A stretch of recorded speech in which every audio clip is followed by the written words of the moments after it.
All right, this is Justin. We are live. This is a morning walk and talk for today is April, I don't know what day it is. May 3rd, 2024. I know I invited a couple of guests in here. It's just the guests of me. This is going through morning routine and yeah, walking through some of the morning routine stuff and making sure everything is set for the day. So I want to talk about some of the processes I go through in the morning, and we'll also capture some of those live. And so, number one, morning routine starts at night, making sure getting enough sleep at uh, at night before we actually going into the routine. Waking up with as clear a head as possible um, in the morning, and it was great. So woke up, got enough sleep last night. Woke up with a clear head this morning, ready to go. Putting down a list of a couple of things that we want to get accomplished today, a couple of key things that we want to get accomplished today that's going to move the ball forward. Sometimes I have to do, if I've got like an overwhelming amount of stuff that we've got to think about or worry about, I'll do what's called a morning.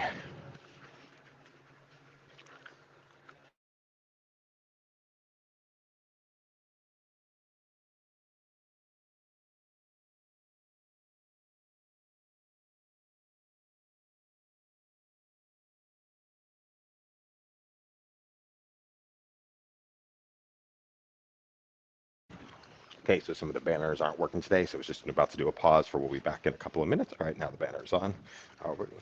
Morning, Sal. Um, the banner's on. So yeah, so making sure got clarity walking in and starting starting the morning. Um, Getting enough rest, having a clear head before we actually get started. Then I start the check-ins with the people in my life. I check in with my mom first thing in the morning, which is just a good morning text. Then I do a check-in with my coach. We'll be listening to his message from yesterday, and then respond back with my update for today. We're looking for is like the vocal tonality. The content matters to some extent, but more kind of the how I'm expressing stuff in the background. Then I'll do a walkthrough of my health dashboard, which I do as a screen share on Loom and then doing some updates to the health dashboard, like doing some of the check-ins on the health dashboard with my health coach, um, doing some mood check-ins, and then do a family check-in on the back end, and typically do a brainstorm after that, which is on this live session. So if anybody would like to come on live, feel free to leave a comment. If you would like to come on live, eventually, once we get all the mechanics in place and get everything working, we'll turn this into an interview show with even some scheduled guests in the morning. This is inspired by the walk and talks, inspired a couple of different places. Number one, the ideas of from accidental is using free writing as access to your greatest thoughts.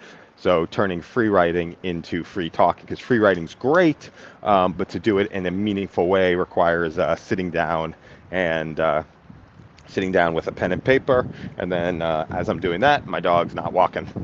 And so free talking, I just can't necessarily write as we're out walking on the streets, but we can do some talking. So I'm doing this all over audio right now because it's so I don't have to look down at a camera or focus at that. Also doesn't capture anybody else like in the picture, right? So don't have to deal with anybody else's privacy. Deal with anybody else's privacy is not, but don't have to deal with. Um, that's the wrong way to say it. Um, how do I want to say it? Yeah, just don't have to, deal with having to, worry about getting anybody else on camera at the time. So that's what I do as an audio message, and also have the freedom just to look up and be mostly present out there in the world as we're starting to record some of these conversations. So it's like a phone call, I guess, is how you put it, a one-way phone call to start to get some of the ideas out, and then ideas on the back end can use the transcript of the conversation to start to piece together meaningful solutions to problems. And now what I like to do is like look at how do I start to work on some of the problems that I have and some of the other stuff that I have. I notice what I put onto a to-do list that can't get captured during a walk and talk is like the things that we've got to work on. So how can we get more and more accomplished during walk and talks, um, and take those things off of the to-do lists, to off the to-do lists to be able to work through. Um, so what that's the name of the game. How do you take an idea, turn it into like a real thing out there in the world, and then to do um, and to do it quickly. So I play around with systemizing some of the items in the walk and talk, and starting to starting to put systems in place to make it a better the actual video a better experience for other people, to be able to come on, which would be scheduled, clarity of topics, some sort of experience of continuity every single day. Because how to get experience right now is unscheduled live, like in the moment, and without any sort of prep to see who's actually interested. So it's all designed around optimizing for the creation process and not necessarily optimized for the end user process. And so the other thing that it's works for is the getting the transcript afterwards. And then transcripts are a great way of turning into things afterwards. So I'm starting to mess around with what this could look like in the future. I do have I won't call it a vision, but a curiosity about like what it would take to go to be able to stream 24 hours a day, to put together um, pieces of content that will be useful for other people in 24 hours. And I forgot one of the main inspirations. I was at a speaker it was in an arena. I think it was in Miami in 2003, and I realized, and somebody was speaking, and it was inspiring, right? And people were paying attention to the conversation. And I realized that, whatever the topic was, I don't even remember what the topic was now, but somebody's going to capture that. They're going to get inspired, and within an audience of 25,000 people, you've got somebody who has like solutions to major problems inside them, or you've got somebody who's kind of living and doing work that might not necessarily inspire them or serve them. And if you're not doing work that's inspiring you or serving you, that which is fine. We go through those phases, but it probably is not something that's going to make a difference for too many other human beings later on. So it's like, it's interesting. In one spot, it's kind of an efficient way to have 25,000 people in a way to be able to create the biggest number of impacts. Now, to book an arena, to have everybody fly to get to that arena, to get to the scheduling and all of that stuff is a little bit challenging. So how would you start to create that same impact for people, create those inspiring moments for people without them actually having to be live, and then having that inspiration accessible to them all the time without like meaningful noise getting in the way, right? So if you look at YouTube, that meaningful inspiration is there on YouTube, but how do you curate your feed for starting to be able to provide that information? And then when people have when people do get those doses of reality, giving them an outlet to be able to do something with it after the fact, right? Giving them like a recipe for success. Because we have those like magic moments, and a lot of my work when I do the facilitation is about like, plugging into those special moments, like identifying where they're happening and then seizing them and making something happen. Because typically what happens after like an inspirational moment, we go and we forget about it, or we discount it, or we go around with our life, right?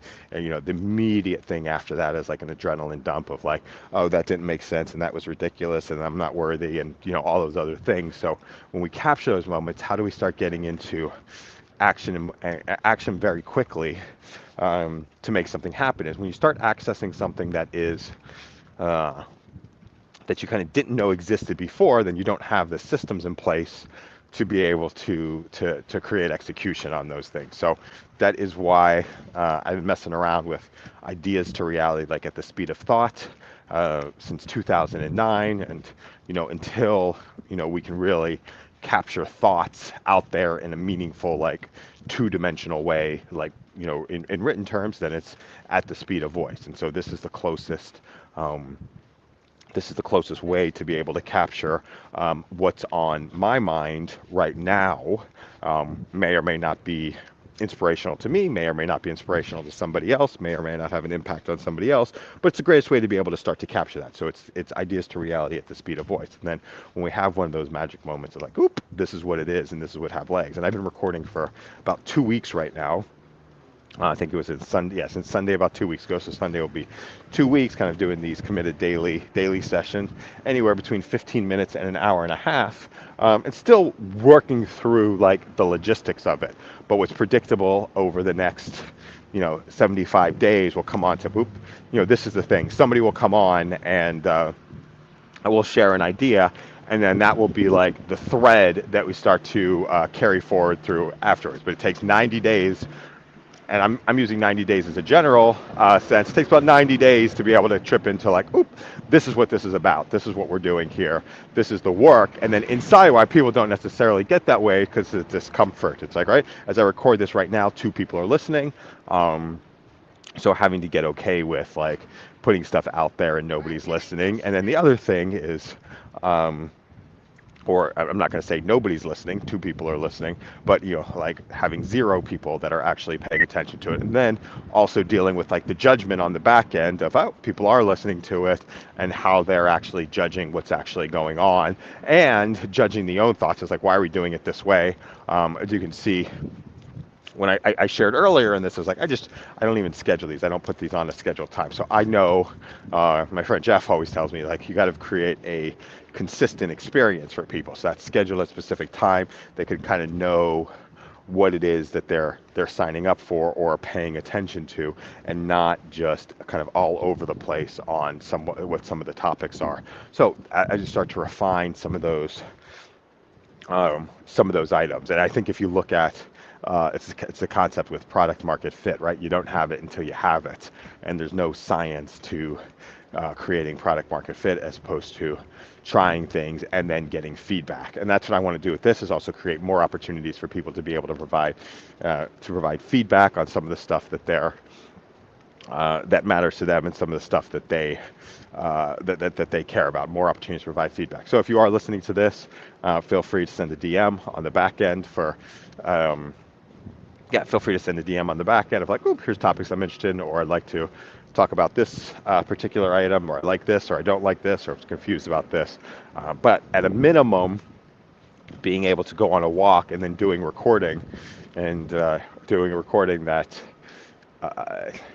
people can actually hear, we get ideas that are rattling around in the head, outside the head, and they're more useful outside the head, even if nobody's listening, than they are inside the head, unless they're empowering, message. But typically, the voice in the head, 9 times out of 10, is heading us to neutral. It's designed to keep us safe, as opposed to designed to empower us and to propel us forward into a meaningful way. So appreciate anybody who's listening to this. Have an amazing Friday, or whatever day it is that you're hearing or listening to this, and we'll speak soon.